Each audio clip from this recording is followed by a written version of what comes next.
এটা কথা জানেনে, আটাইতকৈ দামী বস্তুটো জিমৰ মেম্বাৰশ্বিপ বা য়োগা ক্লাছৰ ফিজ নহয়।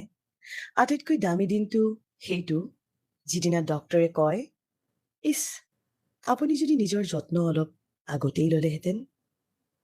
আমি ব্ৰেণ্ডেড ফোন কিনি লওঁ, বিলাসী ভ্ৰমণৰ পৰিকল্পনা কৰোঁ, দামী হোটেলত নিশাৰ আহাৰ খাব পাৰোঁ। কিন্তু যেতিয়া স্বাস্থ্যৰ কথা আহে, আমি কওঁ, এতিয়া সময় নাই, এতিয়া পইচা নাই। কাইলৈৰ পৰা আৰম্ভ কৰিম। আৰু তাৰ পিছত এদিন এইটো শৰীৰেই যিয়ে কোনো আপত্তি নকৰাকৈ বছৰ বছৰ ধৰি আমাক সংগ দি আহিছে, সহায় বিচাৰিবলৈ ধৰে। সঁচা কথা ক'বলৈ গ'লে ফিটনেছ কেতিয়াও দামী নাছিল। আমিহে ইয়াৰ মূল্য পলমকৈ বুজি পাইছো। কাৰণ এটা সুস্থ শৰীৰ কোনো বিলাসিতা নহয়। ই হ'ল আপোনাৰ সপোনৰ, আপোনাৰ কেৰিয়াৰৰ আৰু আপোনাৰ প্ৰতিটো সুখৰ আধাৰ। গতিকে ফিটনেছৰ মূল্যৰ কথা চিন্তা নকৰিব।